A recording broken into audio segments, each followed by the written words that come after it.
Hello दोस्तों, आज हम बनाएंगे ओट्स के बिस्किट और ये काफ़ी हेल्दी होते हैं और बनाना बहुत ही आसान है।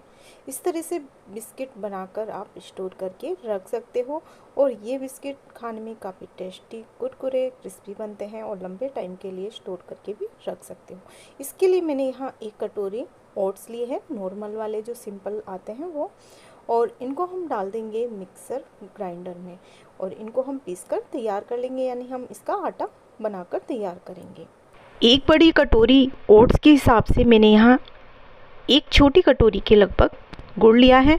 गुड़ को मैंने यहाँ बारीक बारीक चाकू से कट कर लिया है। गुड़ की मात्रा आप अपने हिसाब से कम ज़्यादा कर सकते हो, इसकी जगह गुड़ शक्कर भी डाल सकते हो। अब हम इसमें डाल देंगे 3 मीडियम साइज़ की चम्मच देसी घी ऐड करेंगे और ये घी मैंने फ्रिज में रखा हुआ यूज किया है। तो दोनों चीज़ों को हम पहले अच्छी तरह से इस तरह से मिक्स कर लेंगे।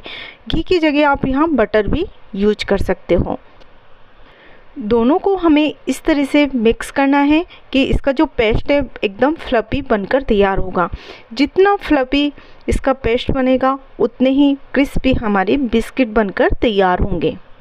इसके लिए मैंने यहाँ दोनों चीज़ों को कम से कम 10 से 15 मिनट के लिए अच्छी तरह से हाथों की सहायता से इस तरह से फेंट कर तैयार कर लिया है और दोनों चीज़ें काफ़ी अच्छी तरह मिक्स हो चुकी हैं।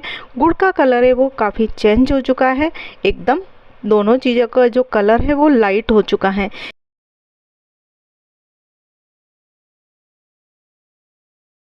इस तरह से एक ही डायरेक्शन में हाथ को घुमाते हुए हम इसको फेंट कर तैयार करेंगे, जिससे कि इसके अंदर हवा भरेगी और ये काफ़ी फ्लफी हो जाएगा और हमारे बिस्किट हैं वो काफ़ी क्रिस्पी बनकर तैयार होंगे। इस तरह का हमारा पेस्ट बनकर तैयार हो चुका है, फ्लफी, सॉफ्ट, मुलायम। अब हम इसमें डाल देंगे ओट्स का आटा। साथ में आधी बड़ी कटोरी के लगभग साबुत ओट्स ऐड, आधी चम्मच इसमें बेकिंग पाउडर ऐड करेंगे और 2-3 चुटकी हम इसमें नमक ऐड करेंगे और 1/4 चम्मच इसमें हम डाल देंगे बेकिंग सोडा। सभी चीज़ों को हम पहले इस तरह से मिक्स कर लेंगे और ज़रूरत के हिसाब से हम इसमें पानी ऐड करेंगे।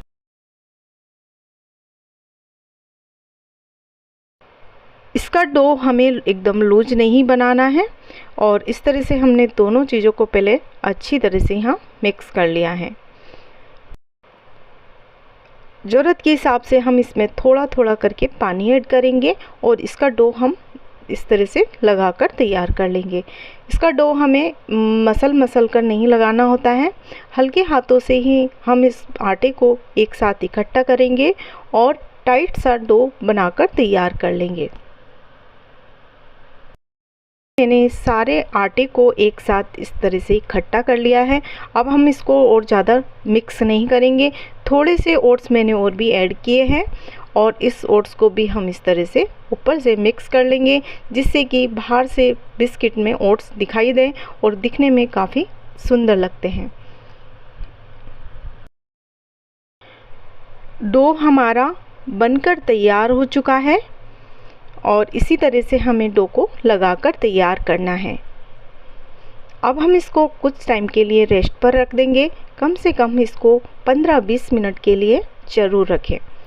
इसको हम कवर कर देंगे इस तरह से, आप कपड़े से भी, सूती कपड़े से भी इसको कवर कर सकते हो।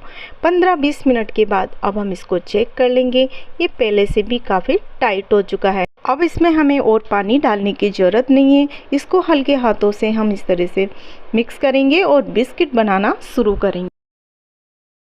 बिस्किट हम बिल्कुल एकदम सिंपल तरीके से बनाकर तैयार करेंगे।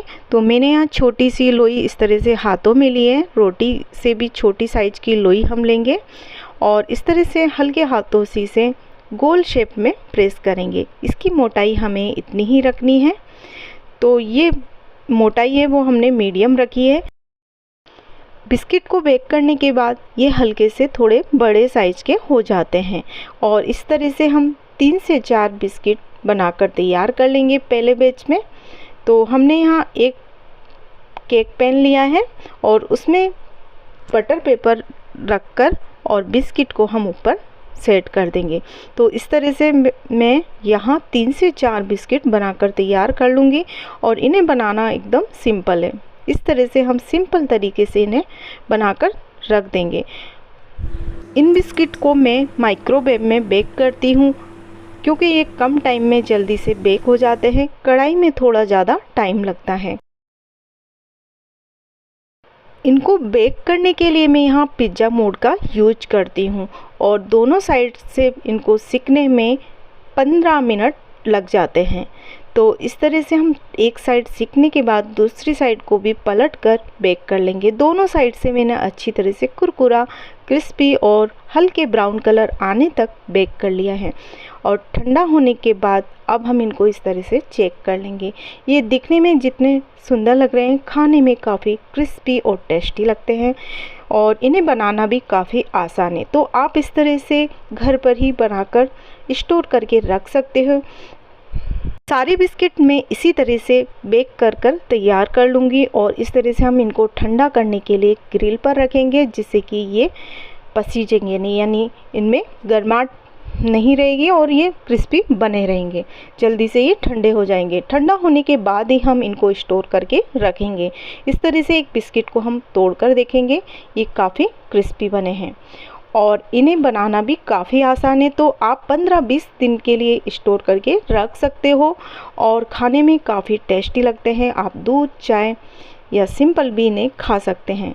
बच्चे भी इनको खाना काफ़ी पसंद करेंगे क्योंकि काफ़ी टेस्टी लगते हैं। ओट्स और आटे को दोनों को मिक्स करके भी आप बिस्किट बनाकर तैयार कर सकते हो।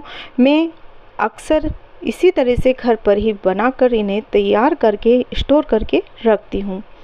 तो सुबह की चाय के साथ, दूध के साथ हम इन्हीं का यूज करते हैं क्योंकि बाज़ार में मिलने वाले घटिया बिस्किट का हम बिल्कुल भी यूज नहीं करते, अनहेल्दी होते हैं। आपको ये रेसिपी कैसी लगी? रेसिपी अच्छी लगी तो कमेंट बॉक्स में ज़रूर बताएं। इसी तरह से फिर से मिलते हैं, तब तक के लिए आप सभी का धन्यवाद।